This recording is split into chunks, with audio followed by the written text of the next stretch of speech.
Ada pasien saya waktu itu bertanya seperti ini, Dokter Ahmad, ini anak saya atau bukan? Gitu. Itu saya sampai diam sebentar gitu ya. Ibu, kenapa mesti nanya gitu?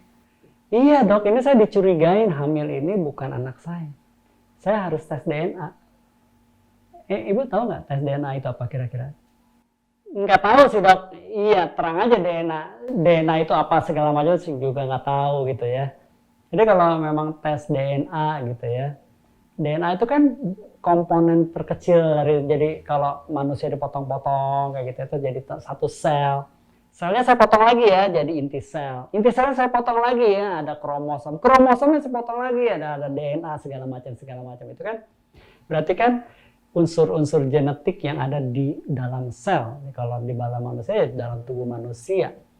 Oke, kalau misalnya tes DNA gitu mesti dilakukan, itu akurasinya memang tinggi sekali gitu ya. Memang kan dulu pernah dengar nggak film Jurassic Park gitu ya, itu kan kromosomnya lah segala macam diaktifin lagi dan segala macam. Untuk di dunia kedokteran juga sekarang ada yang namanya, saya dokter nih, dokter konvensional gitu. Di atas itu ada dokter yang namanya advanced medicine. Ya terapi nano, terapi gen, terapi stem cell, jangan-jangan rekayasa genetik dan segala macam itu udah advance gitu. Nah khusus DNA ini kalau memang diperlukan tes DNA, memang menurut saya sih akurasinya akan tinggi sekali gitu. Jadi kita bisa tahu asal usulnya gitu, kira-kira dari mana, ini siapa dan segala macam. Untuk tesnya di mana Dokter Ahmad gitu ya? Oke, di beberapa center di Indonesia memang ada yang bisa. Dulu kalau pernah dengar ada namanya Laboratorium Eijkman di RSCM, ada Harapan Kita, ada tempat-tempatnya memang spesifik karena memang ini kan super canggih ya gitu ya. Jadi nggak bisa sembarang laboratorium atau laboratorium kecil gitu ya. Ya di rumah sakit besar itu bisa dilakukan tes DNA ini gitu. Jadi kalau misalnya udah dilakukan tes DNA gitu ya, kalau sampai berulang gitu ya, hasilnya akan sama atau tidak sama.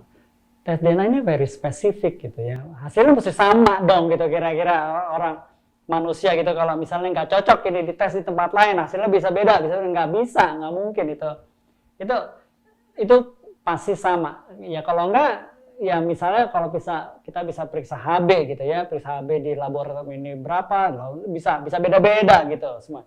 Tapi kalau udah tes DNA itu sangat akurat, harusnya nggak boleh beda dong, kira-kira seperti itu.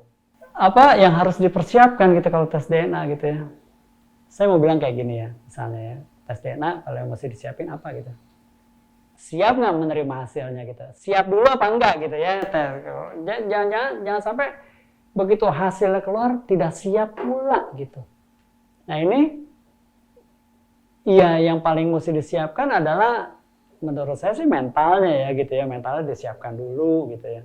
Kemudian kalau memang misalnya untuk organnya atau orangnya atau janin dan segala macam disiapkan, ya itu ya semuanya dalam kondisi sehat lah ya, dipersiapkan gitu. Nah itu nanti kalau misalnya untuk tes DNA-nya ini untuk apa dulu kan, tergantung keperluannya, beragam juga nih tes DNA gitu ya.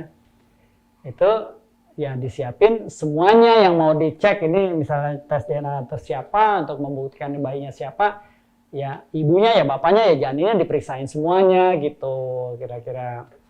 Nanti kalau misalnya untuk mencari kelainan bawaan gitu ya, nah itu tes kromosom juga udah bisa gitu kan, Down syndrome lah, Klinefelter syndrome, kelainan-kelainan yang sifatnya sindrom semuanya itu juga bisa dilakukan gitu kira-kira.